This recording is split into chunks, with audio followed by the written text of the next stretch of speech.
नमस्कार दोस्तों, आज की क्लास में हम स्टार्ट करने जा रहे हैं विश्व के प्रमुख प्रायद्वीपों के बारे में। तो सबसे पहले हमें समझना होगा कि विश्व के प्रायद्वीप के बारे में और ये प्रायद्वीप होता क्या है। तो सबसे पहले यहाँ पर हम समझेंगे कि प्रायद्वीप किसे कहा जाता है। प्रायद्वीप, ठीक है। तो विश्व में जितने भी प्रायद्वीप हैं उन सभी के बारे में हम यहाँ पर जानेंगे कि विश्व के प्रमुख प्रायद्वीप। तो यहाँ पर प्रायद्वीप जब शब्द आएगा तो प्रायद्वीप में याद रखना कि स्थल का वो भाग, किसी भी लैंड का कोई भाग अगर है और वो थ्री साइड मतलब तीन ओर से पानी से घिरा हुआ है तो उसे हम क्या कहेंगे, प्रायद्वीप। जैसे कोई भी स्थल की हम ये भाग ले लेते हैं और इसका ये भाग बाहर की ओर निकला हुआ है, ठीक है। तो ये हमारा कोई लैंड एरिया है। तो इसके इस साइड अगर वाटर बॉडी है, यहां पर भी कोई वाटर बॉडी है और यहां पर भी कोई वाटर बॉडी है, तो इसे क्या कहा जाएगा, प्रायद्वीप, पेनिनसुला, ठीक है। इंग्लिश में क्या कहेंगे, पेनिनसुला। तो ऐसे ही विश्व में कुछ प्रायद्वीप है, उनके बारे में आपसे पूछा जाता है। तो क्वेश्चन क्या इनसे पूछे जाते हैं, तो कई प्रायद्वीप तो ऐसे हैं जहां पर, देखो पहली चीज याद रखना, कुछ प्रायद्वीप ऐसे हैं जिनमें कई देश स्थित हैं।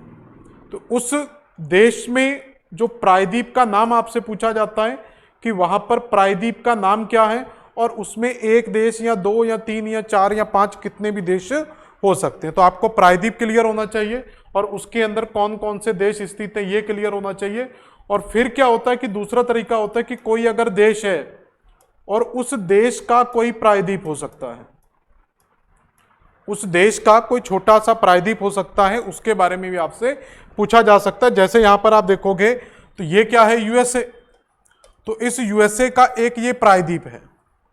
तो ये प्रायद्वीप किसका होगा, यूएसए का प्रायद्वीप, देश नहीं है, ये ओनली प्रायद्वीप है, जिसको क्या कहा जाता है, फ्लोरिडा।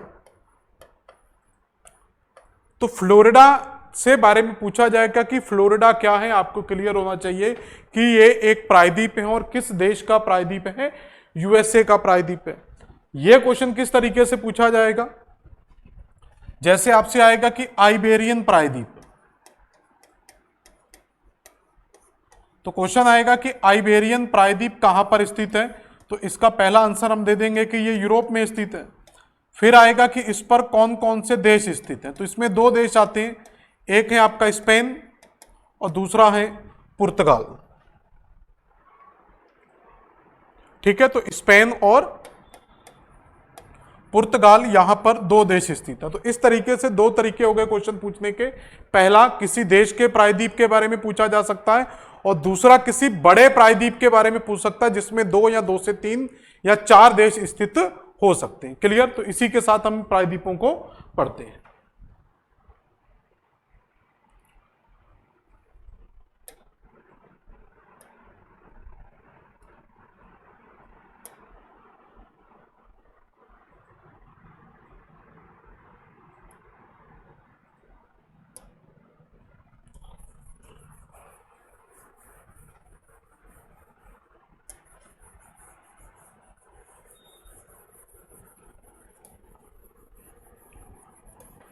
प्रायद्वीपों के बारे में देखते हैं। तो महाद्वीपों के हिसाब से हम यहाँ पर सारे प्रायद्वीप देखेंगे। तो सबसे पहले देखेंगे उत्तरी अमेरिका महाद्वीप के कौन कौन से प्रायद्वीप हैं। तो यहाँ पर आप देखोगे सबसे पहले जो आपको प्रायद्वीप मिलेगा, तो यहाँ पर ये वाला प्रायद्वीप क्या कहलाएगा, अलास्का। तो पहला प्रायद्वीप आपको क्या मिलेगा, अलास्का पेनिनसुला। इसके इस भाग को भी अलास्का पेनिनसुला कह देते हैं। यहाँ ये छोटा सा भाग जो निकला हुआ इसको भी हम क्या कह देते हैं, अलास्का पेनिनसुला। तो क्वेश्चन पूछा जाएगा अलास्का पेनिनसुला कहां पर स्थित है, तो हम कहेंगे ये अलास्का में। और अलास्का किसका भाग है, यूएसए का, ठीक है। तो अलास्का पेनिनसुला के सामने हम क्या लिखेंगे, तो ये किसका भाग हो जाएगा, यूएसए का। तो ये पहला भाग हो गया हमारा। दूसरा आप यहां पर देखेंगे, प्रायद्वीपों को खुद पहचानना पड़ेगा कि प्रायद्वीप किस तरीके से बनता है। तो इस जगह पर आप देखोगे यहां पर, तो ये इस तरीके का निकला हुआ भाग है यहां पर। तो ये पूरा एक प्रायद्वीप का निर्माण करता है। तो इस प्रायद्वीप में ये भाग किसका है, तो ये देखोगे यहां से यहां तक की पूरी भूमि किसकी है, कनाडा की। तो हम कहेंगे कि ये कनाडा का प्रायद्वीप और इस प्रायद्वीप का नाम क्या है, अंगावा पेनिनसुला। तो दूसरा पेनिनसुला हमें क्या मिलेगा यहां पर, अंगावा पेनिनसुला। तो अंगावा पेनिनसुला पूछा जाएगा कहां पर है, सॉरी अलास्का यूएसए का भाग हो गया, तो अंगावा पेनिनसुला किसका भाग हो जाएगा, कनाडा का। ठीक है, इसके बाद यहां पर हम जाएंगे तो और देखोगे यहां पर कोई आपको पेनिनसुला नहीं मिलेगा। इसके बाद इस जगह पर आप जाओगे तो ये अभी मैंने आपको बताया था कि एक निकला हुआ भाग है, इसको क्या कहा जाता है, फ्लोरिडा। तो ये भी एक पेनिनसुलर भाग है, लेकिन ये पेनिनसुलर किसका होगा, यूएसए का। तो अगला पेनिनसुला आप लिखेंगे यहां पर फ्लोरिडा प्रायद्वीप। तो फ्लोरिडा प्रायद्वीप किसका है, यूएसए का। फ्लोरिडा प्रायद्वीप की एक चीज याद रखना कि ये भूमध्य सागरीय क्षेत्र में स्थित है। ठीक है, क्लाइमेटोलॉजी के अंदर ये चीजें आपको क्लियर होती हैं, भूमध्य सागरीय जलवायु प्रदेश। तो ऐसा कोई भी क्षेत्र या देश जो भूमध्य सागरीय प्रदेश में स्थित होता है तो वो यहां पर रसदार फलों के लिए फेमस होगा। रसदार फल मतलब जितने भी सिट्रस फ्रूट आते हैं जैसे संतरा वगैरह, मौसमी, नींबू वगैरह। तो यहां पर याद रखना है फ्लोरिडा प्रायद्वीप कहां पर है, यूएसए में, और किस चीज के लिए फेमस है, रसदार फलों के लिए प्रसिद्ध है। इसके बाद आप और जाएंगे यहां पर गल्फ ऑफ मैक्सिको हमने पढ़ा था, मैक्सिको की खाड़ी। इस मैक्सिको की खाड़ी के आप नीचे जाएंगे इस तरीके से ये मैक्सिको स्टार्ट हो जाएगा और ये मैक्सिको का उठा हुआ भाग है इस तरीके से। तो ये पूरी कंट्री क्या है हमारे यहां पर, मैक्सिको। तो इस स्ट्रक्चर को अगर आप देखोगे तो ये भी क्या है, एक प्रायद्वीप का निर्माण करेगा। तो ये प्रायद्वीप किसका होगा, मैक्सिको का, तीनों और पानी से घिरा हुआ है। इधर आपका कैरिबियन सागर है, इधर मैक्सिको की खाड़ी है। तो इस प्रायद्वीप को कहा जाता है युकाटन पेनिनसुला। तो युकाटन पेनिनसुला अगर आपसे पूछा जाएगा तो ये किसका होगा, मैक्सिको का। तो युकाटन पेनिनसुला याद रखेंगे किस देश का प्रायद्वीप है, मैक्सिको का प्रायद्वीप है। इसके बाद आप इस साइड आ जाएंगे तो ये साइड आ जाएगी आपकी पैसिफिक ओशियन। तो पैसिफिक ओशियन में हम जाएंगे, यहां पर इस तरीके से एक प्रायद्वीप मिलेगा। तो ये प्रायद्वीप भी किसका होगा, मैक्सिको का। तो इस प्रायद्वीप को कहा जाता है कैलिफोर्निया पेनिनसुला। California peninsula. तो कैलिफोर्निया पेनिनसुला की यहां पर बात करें तो कैलिफोर्निया पेनिनसुला भी हमारा कहां पर है, मैक्सिको में। तो इसका आंसर भी हम क्या देंगे, मैक्सिको। तो कैलिफोर्निया पेनिनसुला कहां पर है, मैक्सिको में। दूसरी चीज यहां पर याद रखना कि इस कोई भी प्रायद्वीप होता है तो उसमें कोई ना कोई राज्य जरूर स्थित होगा। तो कैलिफोर्निया प्रायद्वीप के अंदर जो राज्य आता है उसको कहा जाता है निचली कैलिफोर्निया। निचली कैलिफोर्निया। तो यहां पर इंग्लिश में कहेंगे लोअर कैलिफोर्निया, एलसी से याद रखेंगे, लोअर कैलिफोर्निया। और इसी के पास में यहां पर एक खाड़ी भी है जिसको कहा जाता है गल्फ ऑफ कैलिफोर्निया। तो गल्फ ऑफ कैलिफोर्निया मतलब कैलिफोर्निया की खाड़ी। तो कैलिफोर्निया प्रायद्वीप के और मैक्सिको के बीच में क्या स्थित है, कैलिफोर्निया की खाड़ी स्थित है। और इस कैलिफोर्निया खाड़ी, अब देखो दो तीन चीजें याद रखना कि अगर आपसे यह क्वेश्चन आ जाए कि कैलिफोर्निया कहां पर स्थित है, तो कैलिफोर्निया के अगर आपसे पूछा जाए कि कैलिफोर्निया कहां पर स्थित है तो नॉर्मली आप इसका आंसर क्या देंगे, मैक्सिको। लेकिन इसका आंसर मैक्सिको नहीं आएगा। तो यूएसए में इसी जगह पर एक प्रांत है जिसको कहा जाता है कैलिफोर्निया।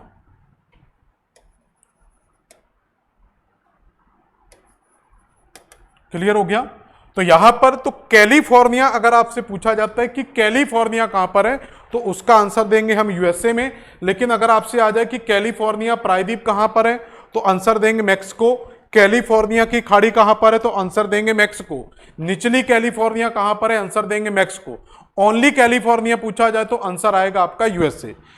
तो ये सारे प्रायद्वीप आप देखोगे यहां से यहां तक के, तो अलास्का, अंगावा, फ्लोरिडा, युकाटन और कैलिफोर्निया प्रायद्वीप, तो ये सारे प्रायद्वीप आपके किस महाद्वीप से संबंधित थे, उत्तरी अमेरिका महाद्वीप से। इसके बाद एक वाल्देस पेनिनसुला मिलेगा, लेकिन ये वाल्देस पेनिनसुला नॉर्थ अमेरिका में नहीं है, ये अर्जेंटीना में है। कहां पर स्थित है, अर्जेंटीना में। और टाटो जो पेनिनसुला है ये चिली में स्थित है। तो दो देश हैं साउथ अमेरिका के, अर्जेंटीना और चिली। तो वाल्देस पेनिनसुला कहां पर स्थित है, अर्जेंटीना में। और टाइटो पेनिनसुला कहां पर है, चिली में। तो जब आप जहां पर मैप देखोगे साउथ अमेरिका का तो इस तरीके से साउथ अमेरिका में चिली और अर्जेंटीना दो देश आपके मिल जाते हैं। तो इस साइड अर्जेंटीना की साइड में वाल्देस पेनिनसुला दिया हुआ है और चिली के इस साइड जाओगे तो यहां पर टियाटो पेनिनसुला दिया हुआ है। तो दोनों पेनिनसुला आपको याद रखना है कि अर्जेंटीना और चिली, अर्जेंटीना में वाल्देस और चिली में यहां पर, और ये दोनों कहां पर है, साउथ अमेरिका में। तो इस तरीके से आपके उत्तरी अमेरिका और साउथ अमेरिका के प्रमुख प्रायद्वीप कंप्लीट होते हैं। इसके बाद यहां पर देखें, हम बात करेंगे एशिया महाद्वीप की। तो एशिया महाद्वीप के भी अंदर कुछ प्रायद्वीप महत्वपूर्ण मिलते हैं। जैसे आप रशिया वाले भाग में जाएंगे यहां पर, तो रशिया में यहां पर एक प्रायद्वीप दिया हुआ इस तरीके से,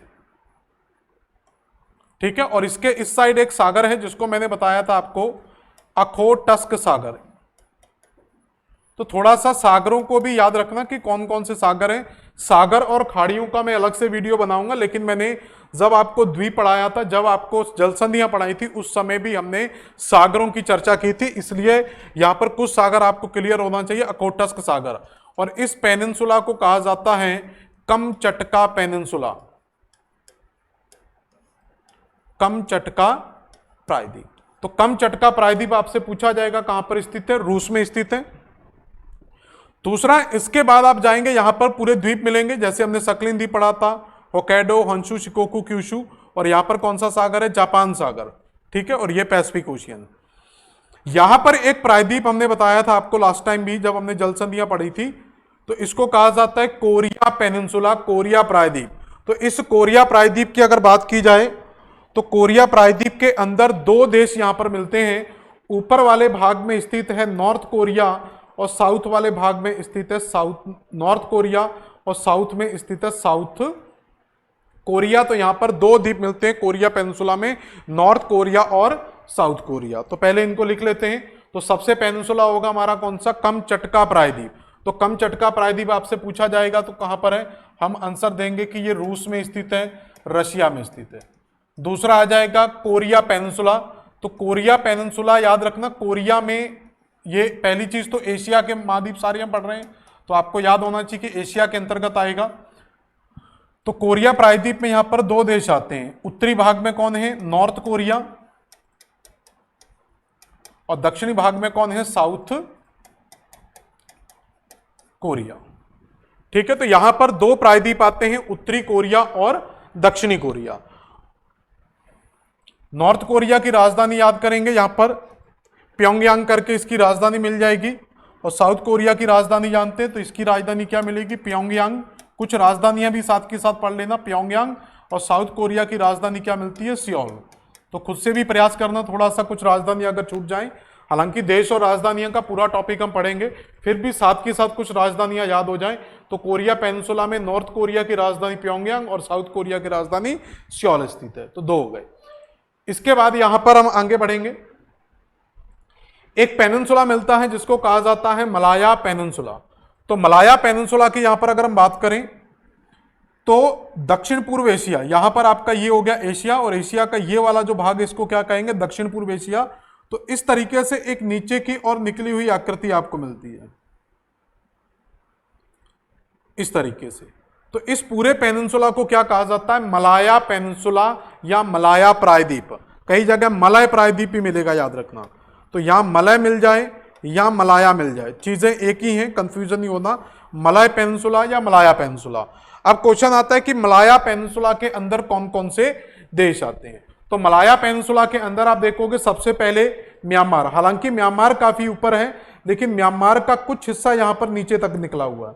तो पहला भाग इसमें किसका आ जाएगा, म्यांमार का। उधर थाईलैंड भी ऊपर है, लेकिन थाईलैंड का कुछ हिस्सा नीचे तक निकला हुआ है, दो देश। और तीसरा देश यहां पर क्या मिल जाएगा, म्यांमार। तो मलाया पेनिनसुला के अंदर कितने देश मिल जाते हैं, तीन देश। पहला क्या हो जाएगा, तो लिख लें एक बार इनको। तो मलाया पेनिनसुला, तो एक हम कहेंगे इसके अंदर क्या मिलता है, मलेशिया, ठीक है। तो पहला मलेशिया मिलेगा। मलेशिया के ऊपर क्या मिलेगा, थाईलैंड,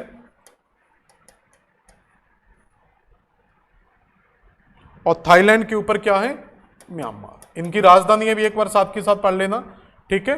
तो तीन देश मिलेंगे मलाया पेनिनसुला में, म्यांमार, थाईलैंड और मलेशिया। सबसे ऊपर म्यांमार है, फिर थाईलैंड की पोजीशन आती है और फिर मलेशिया की।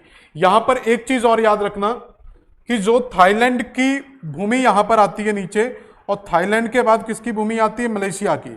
ये दोनों ही स्थल खंड हैं। ऊपर कौन सा है, थाईलैंड, और नीचे क्या, मलेशिया।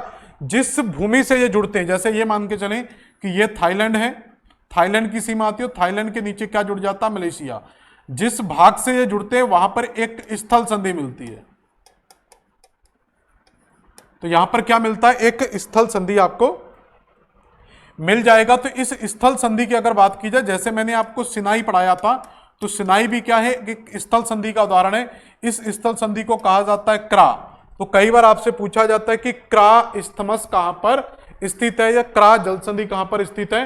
तो आपको याद रखना, थाईलैंड की सीमा और म्यांमार की सीमा के बीच में क्या स्थित है, क्रा जल संधि स्थित है।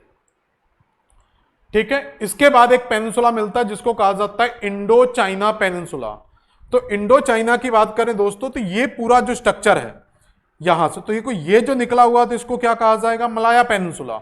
लेकिन इसके नीचे की अगर हम बात करेंगे यहां पर ये, तो ये पूरे स्ट्रक्चर को यहां तक, म्यांमार तक पूरा जो एरिया है, इस पूरे एरिया को कहा जाएगा इंडो चाइना। ठीक है, Indo China peninsula. Indo China क्यों कहा जाता है, क्योंकि अधिकांश क्षेत्र पहले इंडिया और चाइना के अधिकार में थी, इसलिए इस पेनिनसुला का नाम क्या पड़ा, इंडो चाइना पेनिनसुला। तो इंडो चाइना के अंदर कौन कौन से देश आएंगे, तो सबसे पहले देखेंगे, सबसे इधर क्या मिलेगा आपको, पहला देश वियतनाम। वियतनाम के नीचे क्या दिया हुआ, लाओस, फिर कंबोडिया, थाईलैंड और म्यांमार। ये मलेशिया नहीं आएगा इसके अंदर, क्योंकि मलेशिया इस प्रायद्वीप का भाग है, मलाया प्रायद्वीप का, तो ये यहां पर नहीं आएगा। तो यहां पर सिर्फ आप कहां तक लेंगे, वियतनाम, लाओस, कंबोडिया, थाईलैंड और म्यांमार। ठीक है, तो इनके नाम लिखेंगे तो इसके अंदर कौन कौन आएगा, तो एक आएगा आपका वियतनाम,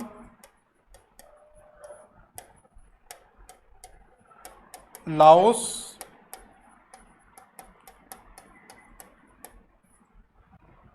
वियतनाम, लाओस, कंबोडिया। ठीक है, वियतनाम हो गया, लाओस, कंबोडिया और थाईलैंड, और एक लास्ट आपको याद रखना है म्यांमार।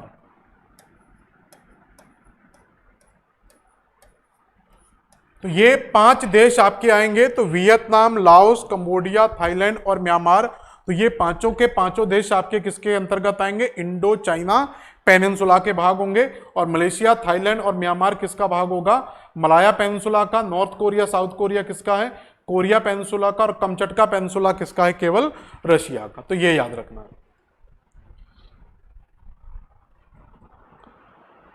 तो नोट कर लें एक बार सारी चीजों को। एक प्रायद्वीप और मिलता है यहां पर, तो एशिया के ये प्रायद्वीप और एक इंडियन पेनिनसुला। तो इंडियन पेनिनसुला की हमें पढ़ने की जरूरत नहीं है, ये जब हम इंडिया वगैरह पढ़ेंगे उस समय आपको बताएंगे कि इंडिया पेनिनसुला, इंडिया प्रायद्वीप का मतलब यहां पर क्या है। तो यहां पर अरेबियन पेनिनसुला की बात करेंगे। इंडियन प्रायद्वीप के अंदर, अरेबियन प्रायद्वीप के अंदर कौन कौन से देश आते हैं, तो यहां पर देखें, तो यहां पर एक आपको मिलेगा जैसे सऊदी अरब। और यहां पर अगर क्रम से स्टार्ट करें तो पहले कुवैत, फिर इसके नीचे छोटा सा Kuwait, Bahrain, Qatar, UAE, Oman, Yemen और सऊदी अरब। ठीक है, तो पहला क्या मिलेगा, क्रम से याद रखना, कुवैत, कुवैत के नीचे बहरीन, बहरीन के नीचे कतर, कतर के नीचे यूएई, फिर ओमान और फिर यमन। तो ये है अरब प्रायद्वीप, जिसको कहा जाता है विश्व का सबसे बड़ा प्रायद्वीप। अब जो बड़े प्रायद्वीप हैं उनकी स्थिति आपसे यह पूछी जाती है कि उस प्रायद्वीप के साइडों में कौन से सागर या महासागर हैं। तो अरब प्रायद्वीप की बात करेंगे तो अरब प्रायद्वीप के इस तरफ जब आप जाओगे तो अरब प्रायद्वीप के इस तरफ क्या मिलती है, फारस की खाड़ी। और अरब प्रायद्वीप के इस तरफ क्या मिलता है, लाल सागर। और अरब प्रायद्वीप के इस तरफ क्या मिलता है, अरब सागर। तो हम कहेंगे कि अरब प्रायद्वीप के पूरब में फारस की खाड़ी है, पश्चिम में लाल सागर है और दक्षिण में अरब सागर है। ठीक है, तो नोट कर लो इनको एक बार सारी चीजों को फटाफट। तो ये प्रायद्वीप हो गए आपके एशिया के प्रायद्वीप, और इससे पहले हम उत्तरी अमेरिका और दक्षिणी अमेरिका के प्रायद्वीपों को देख चुके हैं। अब हम कुछ प्रायद्वीप पढ़ेंगे यहां पर यूरोप महाद्वीप के प्रायद्वीप। तो आप पहले खुद जैसे ही आप किसी महाद्वीप को देखते हैं तो एक ही निगाह में आपको समझ में आ जाना चाहिए कि यहां पर कौन कौन से प्रायद्वीप हैं। तो इन प्रायद्वीपों में देखोगे तो पहला स्ट्रक्चर तो आपको यही दिखाई देगा। तो इस पूरे स्ट्रक्चर को देखोगे आप तो ये एक प्रायद्वीप का निर्माण करेगा, इसको कहा जाता है स्कैंडिनेवियन पेनिनसुला। तो इस स्कैंडिनेवियन पेनिनसुला के अंदर पहला देश क्या मिलता है, नॉर्वे, और दूसरा देश क्या मिलता है, स्वीडन। नॉर्वे की राजधानी क्या है? ओस्लो। और स्वीडन की राजधानी याद रखेंगे स्टॉकहोम। ठीक है, तो स्कैंडिनेवियन पेनिनसुला में क्या है? नॉर्वे और स्वीडन। अब यहां पर यह पूछ लिया जाता है कि स्कैंडिनेवियन पेनिनसुला किससे घिरा हुआ है, तो स्कैंडिनेवियन के उत्तर में क्या है? नॉर्वेजियन सागर। स्कैंडिनेवियन के इधर क्या है? बाल्टिक सागर। और दक्षिण में क्या है? उत्तरी सागर। तो कोई भी प्रायद्वीप आपसे पूछा जाए तो यह पूछा जाता है कि उस प्रायद्वीप के उत्तर, दक्षिण, पूर्व, पश्चिम में क्या स्थित है। तो नॉर्वेजियन प्रायद्वीप के पश्चिम में हम कहेंगे स्कैंडिनेवियन के पश्चिम में नॉर्वेजियन सागर है, पूरब में बाल्टिक सागर और बोथिया की खाड़ी है, और दक्षिण में क्या है? उत्तरी सागर स्थित है। कौन कौन से देश आते हैं? पहला देश है नॉर्वे और दूसरा देश है स्वीडन। ठीक है, नॉर्वे की राजधानी ओस्लो और स्वीडन की राजधानी क्या है? स्टॉकहोम। इसके बाद और कोई अगर प्रायद्वीप यहां पर आपको मिलता है तो इस जगह पर आप देखेंगे तो एक प्रायद्वीप आपका दिया हुआ है। इस प्रायद्वीप को कहा जाता है जटलैंड प्रायद्वीप। तो जटलैंड प्रायद्वीप की बात करें, इसी जटलैंड प्रायद्वीप में एकमात्र देश है जिसको कहा जाता है डेनमार्क।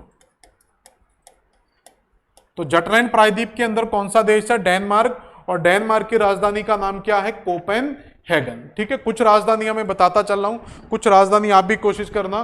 तो जटलैंड प्रायद्वीप, और जटलैंड प्रायद्वीप पर कौन सा देश है? डेनमार्क। और डेनमार्क की राजधानी का नाम क्या है? कोपेनहेगन। यह याद होगा कि डेनमार्क वही डेनमार्क है जिसने ग्रीनलैंड के ऊपर अधिकार किया था। उत्तरी अमेरिका के अंदर हमने ग्रीनलैंड को पढ़ा था, और इसी ग्रीनलैंड पर किसका अधिकार था? डेनमार्क का अधिकार था। इसके बाद हम आगे देखेंगे, इस वाले स्ट्रक्चर को आप देखोगे यहां पर, तो यह फिर से एक प्रायद्वीप का निर्माण करेगा। ठीक है, अब इस प्रायद्वीप के चारों तरफ क्या है? तो इस प्रायद्वीप के इस तरफ है आपकी बे ऑफ बिस्के, बिस्के की खाड़ी, और इस प्रायद्वीप के इधर है आपका अटलांटिक ओशियन, और इस प्रायद्वीप के इधर है आपका मेडिटेरेनियन सी। तो एक तरफ हम कह सकते हैं ये भूमध्य सागर से घिरा हुआ है, एक तरफ ये अटलांटिक महासागर से घिरा हुआ है, और उत्तर में क्या है? यहां पर बिस्के की खाड़ी। तो हर प्रायद्वीप जो बड़ा प्रायद्वीप होगा वो किसी ना किसी जलीय भाग से जरूर घिरा होगा। तो उत्तर में बिस्के की खाड़ी हम कहेंगे, पूरब में हम कहेंगे इसके भूमध्य सागर है, और हम कहेंगे पश्चिम में इसके अटलांटिक महासागर है। तो इस अरेबियन पेनिनसुला के अंदर कौन कौन से देश आते हैं? तो यहां पर दो देश दिए हुए हैं। पहला यहां पर एक छोटा सा देश दिया होता है जिसको कहा जाएगा पुर्तगाल, और इसके इस साइड एक देश दिया हो जिसको कहा जाता है स्पेन। पुर्तगाल की राजधानी आप जानते हैं क्या है? लिस्बन। और स्पेन की राजधानी का नाम याद रखेंगे मैड्रिड। तो पुर्तगाल की राजधानी क्या है? लिस्बन। और स्पेन की राजधानी क्या है? मैड्रिड। तो इस पूरे प्रायद्वीप को क्या कहा जाता है? आइबेरियन प्रायद्वीप। ठीक है, इसके बाद कुछ और प्रायद्वीपों की बात करें तो यहां पर आप देखेंगे एक प्रायद्वीप और मिलेगा, और इस प्रायद्वीप में जो देश है उसका नाम है इटली। यहां तक पूरी भूमि इटली की है। तो इटली प्रायद्वीप यहां पर हमें मिलता है। तो इस इटली प्रायद्वीप की बात करें तो इटली प्रायद्वीप में कौन से देश आते हैं? तो एक देश तो है इसमें इटली, जो पूरा का पूरा इटली प्रायद्वीप में फैला हुआ है, और इटली की राजधानी का नाम क्या है? रोम। ठीक है, तो इटली की राजधानी रोम। और इसी प्रायद्वीप के अंदर रोम की राजधानी के पास में एक विश्व का सबसे छोटा देश दिया हुआ है जिसको कहा जाता है वेटिकन सिटी। और वेटिकन सिटी जानते हैं विश्व का सबसे छोटा देश है, और इसको पोप की नगरी भी कहा जाता है। 1000 के समथिंग यहां पर पॉपुलेशन मिलता है। क्लियर हो गया? इसके बाद अगर हम बात करें तो यहां पर एक प्रायद्वीप और मिलता है। यहां पर काफी बड़ा प्रायद्वीप है ये, हालांकि अब इसको प्रायद्वीप से हटा दिया गया है तो बहुत सारी चीजें इसमें नहीं मानी जाती, लेकिन फिर भी हम इसको पढ़ेंगे। इसको कहा जाता है बाल्कन प्रायद्वीप। तो बाल्कन संकट, बाल्कन क्राइसिस वगैरह, बाल्कन डिवाइडेशन वगैरह, ये रशिया से ही टूटकर सारी चीजें बनी है। वर्ल्ड हिस्ट्री या हिस्ट्री में आप जाके पढ़ेंगे तो आपको बाल्कन प्रायद्वीप के बारे में हिस्ट्री जरूर मिलेगी। तो इस बाल्कन प्रायद्वीप के अंदर जैसे आपका रोमानिया दिया हुआ है, बुल्गारिया है, क्रोशिया है, सर्बिया है, मैकडोनिया है, ग्रीस है, मोंटेनिग्रो, बोस्निया, अजरबैजान वगैरह, ये छोटे छोटे क्या दिए हुए हैं यहाँ पर देश दिए हुए। तो इन सारे देशों को मिलाकर क्या बनता है? आपका बाल्कन प्रायद्वीप। ठीक है, तो ये सारे प्रायद्वीप आपके किसके हो गए? यूरोप महाद्वीप के प्रायद्वीप। तो इनके बारे में जरा लिखेंगे। तो सबसे पहला प्रायद्वीप कौन सा? स्कैंडिनेवियन प्रायद्वीप। तो स्कैंडिनेवियन में दो देश आते हैं। पहला देश कौन सा आएगा? नॉर्वे। और दूसरा देश कौन सा आएगा? स्वीडन। तो नॉर्वे की राजधानी क्या? ओस्लो। स्वीडन की राजधानी क्या है? स्टॉकहोम। उसके बाद जटलैंड प्रायद्वीप, तो जटलैंड प्रायद्वीप की बात करें तो जटलैंड प्रायद्वीप के अंदर क्या आता है आपका? डेनमार्क। और डेनमार्क की राजधानी क्या है? कोपेनहेगन। एटलस साथ में रखोगे, राजधानियां भी आपको मिलती जाएंगी। जब आप प्रायद्वीप लिखें तो साथ की साथ राजधानियों को भी लिखते चले जाए, थोड़ा थोड़ा करके सारी राजधानियां याद हो जाएंगी। इसके बाद तीसरा जो प्रायद्वीप मैंने आपको बताया था यहां पर, उसको क्या कहा जाता? आइबेरियन प्रायद्वीप। तो आइबेरियन प्रायद्वीप में कौन कौन से स्थित है? तो एक तो इसके अंदर आता है पुर्तगाल, और दूसरा इसके अंदर क्या आता है? स्पेन। तो पुर्तगाल की राजधानी की बात करें तो क्या है? लिस्बन। और स्पेन की राजधानी क्या है? मैड्रिड। साथ के साथ राजधानियों को याद रखते जाना। और इसके ऊपर क्या है? बिस्के की खाड़ी, अटलांटिक ओशियन, मेडिटेरेनियन सी, ये चीजें भी आपको साथ के साथ नोट करनी है, जली भागों को। और इसी के नीचे मैंने एक जल संधि पढ़ाई थी, जिब्राल्टर जल संधि, जो यूरोप महाद्वीप को अफ्रीका महाद्वीप से अलग करती है। अब बात करेंगे हम यहां पर किसकी? हाँ, इटली पेनिनसुला। इटली पेनिनसुला में एक देश कौन सा है? इटली। और दूसरा देश इसके अंदर कौन सा है? Vatican city. तो वेटिकन सिटी की बात करें तो ये विश्व का सबसे छोटा देश है, पोप की नगरी, 1000 के समथिंग जनसंख्या है। और इटली की राजधानी की बात करें तो इटली की राजधानी क्या है दोस्तों? रोम। इसके बाद हम बात करेंगे बाल्कन पेनिनसुला।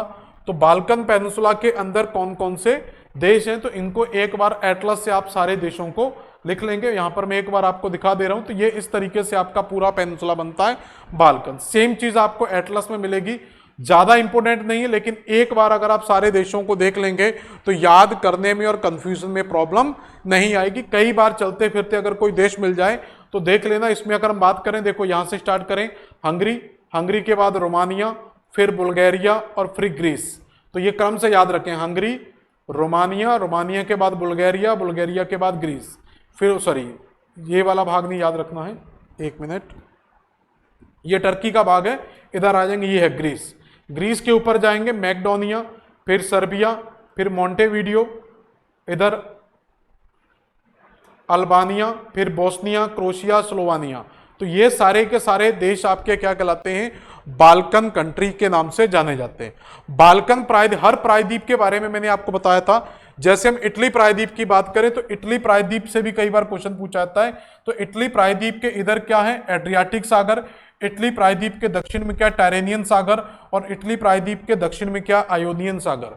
तो इटली प्रायद्वीप के पश्चिम में टायरेनियन सागर, इटली प्रायद्वीप के पूर्व में एड्रियाटिक सागर, और इटली प्रायद्वीप के दक्षिण में क्या मिलेगा आपको? आयोनियन सागर। उसी तरीके से बाल्कन प्रायद्वीप याद रखना। तो बाल्कन प्रायद्वीप के पश्चिम में क्या आ जाएगा? एड्रियाटिक सागर। बाल्कन प्रायद्वीप के दक्षिण में क्या आ जाएगा? एशियन सागर। और बाल्टिक के पूर्व में क्या आ जाएगा? ब्लैक सी, काला सागर। कई बार सागरों से आपसे क्वेश्चन पूछ लिया जाता है कि एड्रियाटिक सागर किसके बीच में स्थित है? तो हम कहेंगे इसके पश्चिम में इटली प्रायद्वीप और पूर्व में क्या है? बाल्कन प्रायद्वीप स्थित है। तो दोनों के बीच में क्या मिलता है आपको? एड्रियाटिक सागर मिलता है। इसके बाद एक प्रायद्वीप आपको मिलेगा जिसको कहा जाता है cap York peninsula, cap York प्रायद्वीप। तो दोस्तों कैप यॉर्क प्रायद्वीप की अगर आप बात करें तो ये ऑस्ट्रेलिया महाद्वीप में स्थित है। एक प्रायद्वीप मिलता है आयरे पेनिनसुला, ये भी कहां पर स्थित है?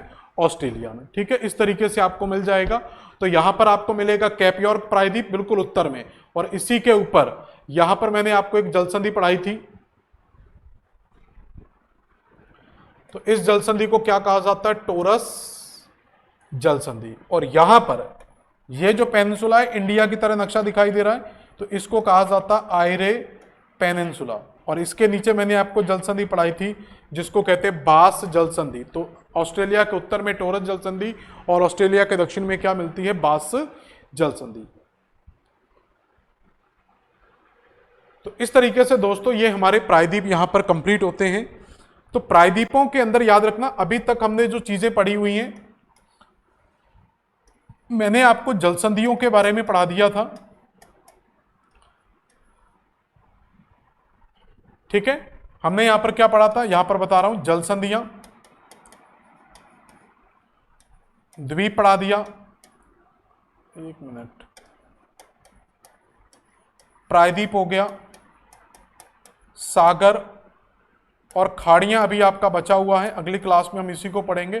तो द्वीप, प्रायद्वीप, जल संधियां, सागर खाड़ियां आपके बचे हुए हैं, तो लास्ट क्लास अब किसकी होगी, सागर और खाड़ियों की, लेकिन उसको नेक्स्ट करेंगे। लेकिन इससे आज की क्लास में हम कुछ और चीजों के बारे में पढ़ेंगे।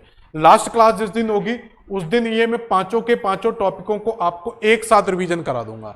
तो द्वीप, प्रायद्वीप, खाड़ियां, जलसंधि और सागर ये अलग अलग नहीं पढ़ने होते, जैसे मैंने आपको अलग अलग पढ़ाए हैं। कैसे इन पांचों टॉपिकों को आप एक साथ पढ़ेंगे वो हम किसी क्लास के अंदर आपको बताएंगे। तो यहां पर पहले कुछ चीजों के बारे में देखते हैं। यहां पर आपसे पूछा जाता है कि जो भूमध्य सागर है, इस भूमध्य सागर की सीमा, इसको थोड़ा इरेज कर देते हैं। तो भूमध्य सागर की सीमा किस किस देश को स्पर्श करती है?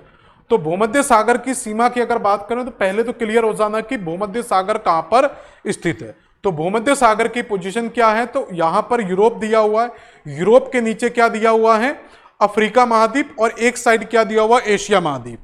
तो इस सागर की बात करें, भूमध्य सागर की सीमा, तो भूमध्य सागर की सीमा आपकी अफ्रीका महाद्वीप को भी टच करती है, उत्तर में यूरेशिया को टच करती है, यूरोप को टच करती है, और पूरब में अगर आप जाएंगे तो किसे टच करेगी, एशिया को। तो यहां पर पहली चीज हम देखेंगे कि अफ्रीका महाद्वीप को जब ये भूमध्य सागर टच करेगा तो इसके किस किस देश को टच करेगा। दूसरे नंबर पर ये यूरोप को टच करेगा तो यूरोप के किस किस देश को टच करेगा, और अगर ये एशिया को टच करता तो एशिया के किस किस देश को टच करेगा। अफ्रीका महाद्वीप के अंदर अगर मुख्य मुख्य देशों की बात करें, जिसमें इसमें एक देश मिलेगा आपका मोरक्को। तो पहला देश याद रखेंगे, यहां पर आपको क्या मिलेगा, मोरक्को। मोरक्को की राजधानी याद रखेंगे राबाट। ठीक है, कुछ देश बिल्कुल सिंपल होते हैं और बहुत इंपोर्टेंट होते हैं, इसलिए जो इंपोर्टेंट हैं वो सारी राजधानियां मैं आपको बताता चला हूं। मोरक्को की राजधानी क्या है, राबाट। मोरक्को के आगे आप जाएंगे, एक देश मिलेगा अल्जीरिया। अल्जीरिया की राजधानी क्या, अल्जीरियस। तो मोरक्को, अल्जीरिया। एक देश मिलता है ट्यूनीशिया। ठीक है, यहां पर लिखा नहीं हुआ है, तो आप यहां पर तीसरे नंबर पर ऐड करेंगे ट्यूनीशिया के बारे में, और ट्यूनीशिया की राजधानी क्या दी हुई है, ट्यूनिस। और तीसरा देश मिलता है यहां पर लीबिया। लीबिया की राजधानी त्रिपोली। और पांचवा देश मिलता है यहां पर मिस्र। इसको इंग्लिश में कहते हैं इजिप्ट। जैसे इंडिया और भारत शब्द यूज किया जाता है उसी तरीके से यह शब्द भी यूज किया जाएगा। तो मोरक्को, अल्जीरिया, लीबिया और इजिप्ट, और यहां पर एक देश ऐड कर लेना यहां पर, जिसको क्या कहेंगे, ट्यूनीशिया। और ट्यूनीशिया की राजधानी भी क्या है, ट्यूनिस। ट्यूनिस। ठीक है, तो इस तरीके से तो यहां पर 5 देश आते हैं भूमध्य सागर से। अफ्रीका महाद्वीप के 5 देश भूमध्य सागर को स्पर्श करते हैं। और दूसरी चीज याद रखना, इनमें ट्रिकें वगैरह नहीं बनानी है, मैपिंग पर कमांड करो और मैप के साथ चीजों को पढ़ो, बड़ी आसानी से चीजें कवर हो जाती हैं। तो Morocco, Algeria, Tunisia, Libya, Egypt.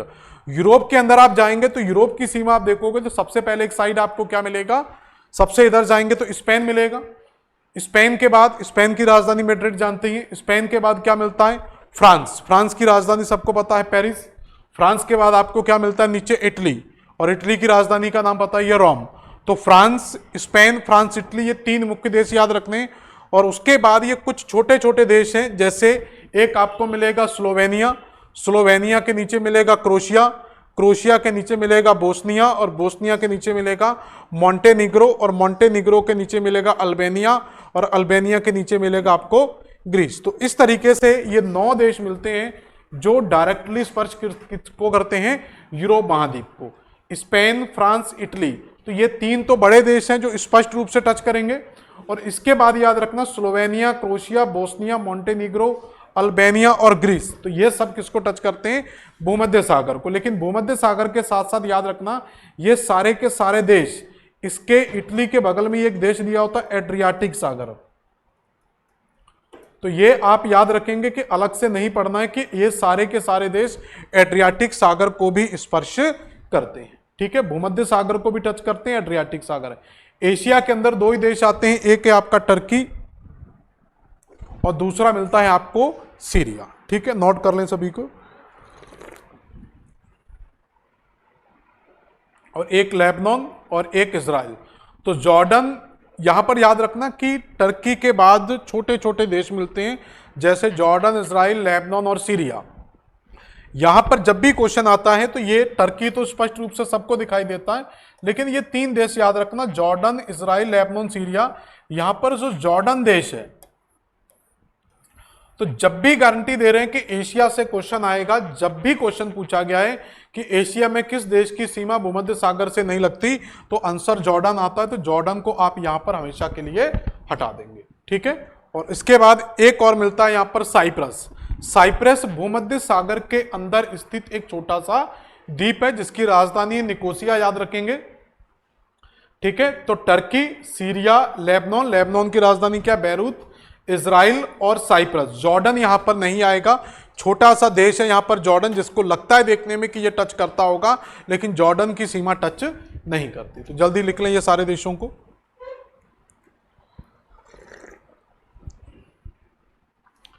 इस तरीके से। तो ये आपका है मैप। इस मैप को एक बार देखें, सारी चीजें आपको यहां पर स्पष्ट हो जाएंगी कि किस तरीके से टच करते हैं।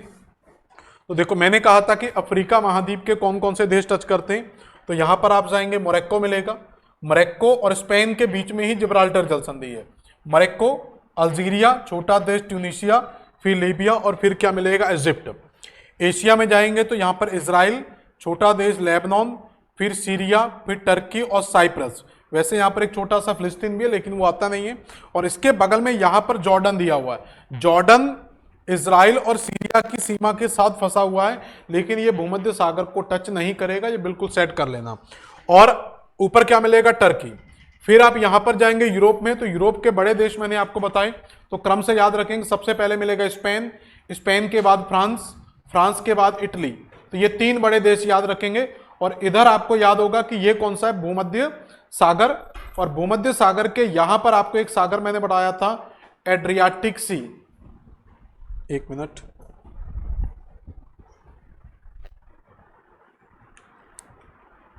ठीक है। तो कौन सा सागर है, एड्रियाटिक सागर। तो यहां पर तो एड्रियाटिक सागर, वैसे तो भूमध्य सागर अगर मुख्यतः देखोगे तो स्पेन, फ्रांस और इटली तीनों से ही घिरा हुआ, लेकिन ये पूरा वाटर, यहां तक पूरा एरिया किसका माना जाता है। अगर हम भूमध्य सागर को यहां तक सीमित कर दें तो फिर भूमध्य सागर से ये देश कैसे टच करेंगे।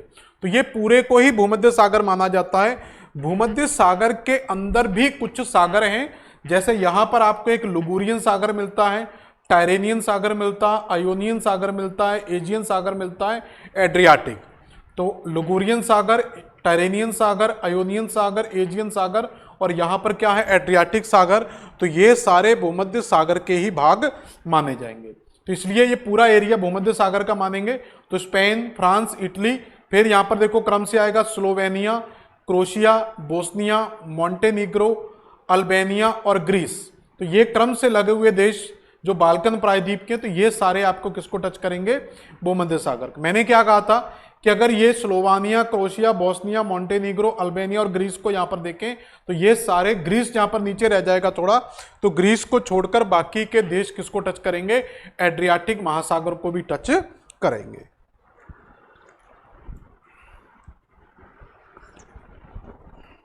ठीक है। तो इस तरीके से आपका होता है यहां पर भूमध्य सागर। इसके बाद यहां पर देखें आप, तो यहां पर एक सागर मिलता है आपको, कैस्पियन सागर। तो कैस्पियन सागर से भी दोस्तों क्वेश्चन पूछा जाता है कि कैस्पियन सागर की सीमा किसे टच करती है।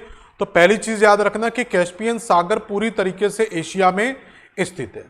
इससे टच करने वाले देशों की बात करें तो यहां पर एक ट्रिक याद रख लेना, ट्रिक नहीं लिखा हुआ है, एक तारीख करके आप याद रख लेना कि कैस्पियन सागर की तारीख पर जाना है, तो तारीख करके आपको याद हो जाएंगे। जैसे TARI, तो 5 देश आपके एशिया के हैं जो कैस्पियन सागर को टच करते हैं। और कैस्पियन सागर की बात करें तो कैस्पियन सागर विश्व की सबसे बड़ी झील भी मानी जाती है सागर झील क्यों कहते हैं, क्योंकि ये पूरी तरीके से घिरा हुआ है। तो घिरा हुआ भाग क्या कहलाता है, झील कहलाता है। तो टी से क्या हो जाएगा यहां पर, तुर्कमेनिस्तान। तो एक सीमा किसको टच करेगी, तुर्कमेनिस्तान। ए से आप देखेंगे आपको मिल जाएगा अजरबैजान, फिर रा से आपका रशिया का भाग आ जाएगा, और फिर आई से आप देखोगे ईरान का भाग आ जाएगा, और के से क्या आ जाएगा, कजाकिस्तान का भाग। किर्गिस्तान नहीं आएगा, क्या आएगा, कजाकिस्तान।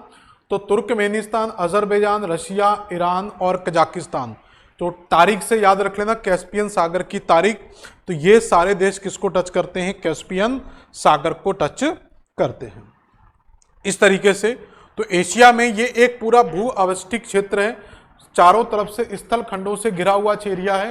इसलिए यहां पर आप देखोगे ऊपर क्या टच कर रहा है, कजाकिस्तान, इधर क्या टच करेगा, तुर्कमेनिस्तान, नीचे क्या टच करेगा, ईरान, और इधर से क्या टच करेगा, अजरबैजान, और फिर क्या आ जाएगा यहां पर, रशिया। ठीक है, इसके यहां पर एक सागर है लाल सागर, या लाल सागर आपको याद होगा कि लाल सागर की पोजीशन क्या है, तो लाल सागर आपको अरब प्रायद्वीप मतलब एशिया और अफ्रीका के बीच में मिलता है, और इसी के बीच में लाल सागर, मैंने आपको बेबल मंडेब जल संधि पढ़ाई थी जो लाल सागर को सीधे अरब सागर या हिंद महासागर से जोड़ती है। तो रेड सी की बात करें तो लाल सागर, मैंने कहा कि लाल सागर का जो नीचे का हिस्सा होगा, तो नीचे वाले हिस्से में मतलब यहां पर अगर लाल सागर की पोजीशन माने तो मेरी वाली साइड इस वाले हिस्से में क्या आ जाएगा, अफ्रीका, और उस साइड क्या आ जाएगा, एशिया। तो अफ्रीका और एशिया दो द्वीपों को ये टच करेगी, दो महाद्वीपों को। अफ्रीका के अंदर कौन कौन से देश आएंगे, पहला देश मिलेगा आपको लीबिया, लीबिया के नीचे जाएंगे आपको मिल जाएगा सूडान, सूडान के नीचे जाएंगे आपको मिल जाएगा इरिट्रिया, और इरिट्रिया के नीचे मिल जाएंगे आपको जिबूती, और जिबूती के नीचे मिल जाएगा आपको सोमालिया। ठीक है, सोमाली नहीं है, ये पूरा लिख लेना, सोमालिया।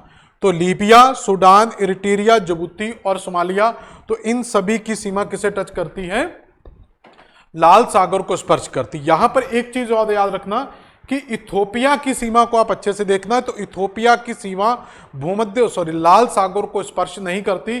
कई किताबों में कई बार हम पढ़ लेते हैं कि इथोपिया की सीमा भूमध्य सागर को टच करती है, लेकिन इथोपिया थोड़ा सा अंदर है, क्योंकि उससे पहले इरिट्रिया और जिबूती की सीमा आ जाती है, तो हम यहां पर इथोपिया को ऐड नहीं करेंगे। इसके बाद यहां पर एक देश महाद्वीप है, दूसरी तरफ कौन है, एशिया। तो एशिया की अगर आप बात करेंगे तो एशिया में आपके कौन कौन टच करते हैं, तो पहला तो आपको मिल जाएगा सऊदी अरब, ऊपर की तरफ आप जाओगे सऊदी अरब, और नीचे दूसरा एक देश और मिलेगा यमन। तो दो ही देश हैं जो आपके किसको टच करते हैं, एशिया को। तो एशिया में सऊदी अरब और यमन टच करेंगे, और अफ्रीका में Libya, Sudan, Eritrea, Djibouti, Somalia और इजिप्ट टच करेंगे। ठीक है, लीबिया की राजधानी आप जानते हैं, पहले से बता चुके थे, त्रिपोली है। सूडान की राजधानी खार्तुम, इरिट्रिया की अस्मारा, जिबूती की जिबूती है, सोमालिया की मागादिशु, और इजिप्ट की राजधानी, इजिप्ट थोड़ा ऊपर मिलेगा यहां पर, इजिप्ट की राजधानी क्या है, कायरा। ठीक है, तो यहां पर आप देखोगे तो ये सारे आपको मिल जाएंगे। तो यहां पर आप देखोगे पहला देश आपको क्या मिलेगा, इजिप्ट, राजधानी क्या मिलेगी, कायरा, सूडान की राजधानी खार्तुम, फिर यहां पर देखोगे इरिट्रिया, इरिट्रिया की राजधानी अस्मारा, फिर जिबूती, जिबूती की राजधानी जिबूती, और फिर सोमालिया, और सोमालिया की राजधानी का नाम क्या, मागादिशु। तो यहां पर याद रखेंगे कि जो लाल सागर यहां पर दिया हुआ रेड सी, तो इथोपिया की बाउंड्री को अगर आप अच्छे से देखोगे तो इथोपिया की बाउंड्री यहां पर लाल सागर को स्पर्श नहीं करती। तो सऊदी अरब और यमन यहां से किसको टच करेंगे, लाल सागर को। तो हम कह सकते हैं कि लाल सागर के पश्चिम में यूरोप और लाल सागर के पूरब में क्या है, एशिया स्थित है। क्लियर हुआ। इसी तरीके से तो यहां पर हम लाल सागर के बारे में पढ़ चुके हैं। लाल सागर के ऊपर मैंने आपको पढ़ाया था गल्फ ऑफ पर्शिया, फारस की खाड़ी। तो फारस की खाड़ी की लोकेशन अगर आप देखोगे तो यहां पर आपको पूरी की पूरी ये फारस की खाड़ी की लोकेशन मिलती है।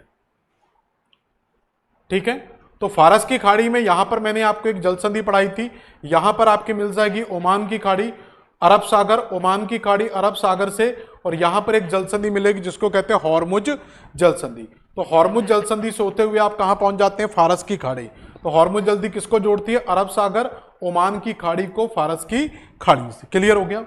अब इससे फारस की खाड़ी से लगे हुए देश कौन कौन से हैं, तो फारस की खाड़ी में अगर आप देखोगे तो यहां पर सबसे ऊपर मिलता है आपको ईरान, इराक, ईरान के बाद आपको मिलेगा ईरान।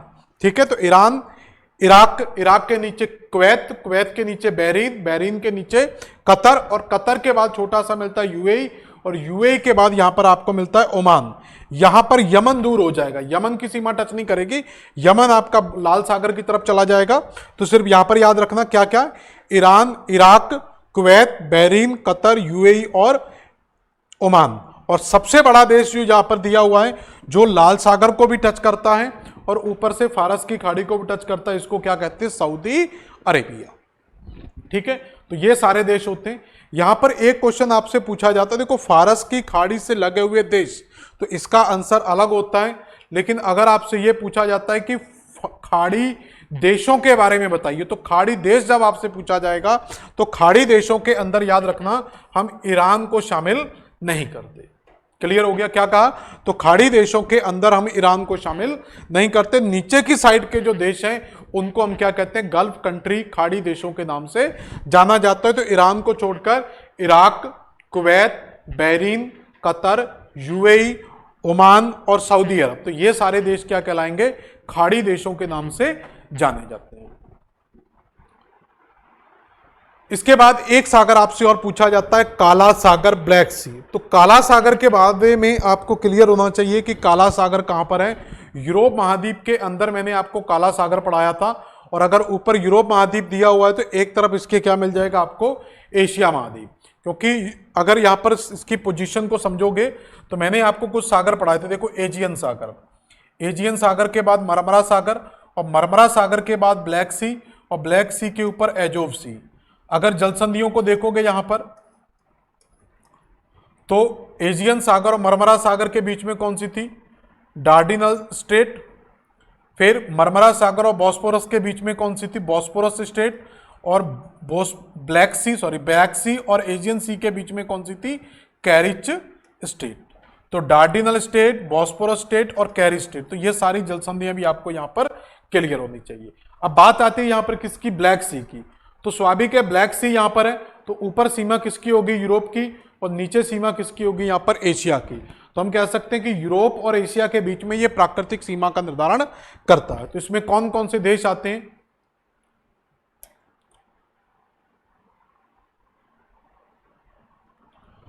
तो पहला यूरोप और दूसरा महाद्वीप कौन सा आएगा? एशिया। तो यूरोप की अगर कंट्री की बात करें तो यहां पर टच करेगा ऊपर से कौन? बुल्गारिया, फिर आपका रोमानिया, और फिर आ जाएगा यूक्रेन। तो 3 देश यहां पर, और लास्ट में रशिया। ये रशिया याद रखना, ये रशिया जो भाग है इसको हम कहेंगे यूरोपियन रूस, ब्रैकेट में यूरोप जरूर लिख लेना। तो यहां पर जो रशिया टच कर रहा है, क्योंकि रशिया आप जानते हैं कि कुछ भाग इसका यूरोप में है, कुछ भाग एशिया में। तो ये कौन सा वाला रशिया है? जो यूरोप की साइड है, ठीक है। तो बुल्गारिया, रोमानिया, यूक्रेन। यूक्रेन जानते हैं वर्तमान में हाईलाइट रहा है, राजधानी आपको क्लियर होनी चाहिए, यूक्रेन की राजधानी का नाम की, ठीक है। इसके बाद एशिया में जाएंगे तो नीचे कौन टच करता है? टर्की। और टर्की के बाद जाएंगे एक छोटा सा देश है जॉर्जिया। तो ये 2 देश मात्र हैं जो किसको टच करते हैं? एशिया महाद्वीप से। तो ये क्लियर हो गया ब्लैक सी। तो ब्लैक सी में ये सारे देश किसके हैं? यूरोप महाद्वीप के, और ये दोनों देश किसके हैं? एशिया के। तो ये कहानी होती है आपकी ब्लैक सी के बारे में, नोट कर लें जल्दी। पोजीशन भी अगर आप देखना चाहें ब्लैक सी की, तो ब्लैक सी के मैंने ऊपर कहा था कि यहां पर आपको क्या मिलेगा? बुल्गारिया, फिर रोमानिया, माल्डोवा टच नहीं करेगा, थोड़ा ऊपर रह जाता है। तो बुल्गारिया, रोमानिया, और ये पूरी पोजीशन किसकी है? यूक्रेन की। और इधर से आ जाता है आपका रशिया का भाग। कौन सा रशिया का भाग? जो आपका रशियन रूस में है, ठीक है। और एशिया में फिर यहां पर आपका जॉर्जिया, और जॉर्जिया के नीचे यहां पर क्या आ जाता है? आपका पूरी भूमि टर्की की भूमि आ जाती है। और यहीं पर आपको याद होगा मैंने बताया था ये कौन सा सागर है? एजोव सी।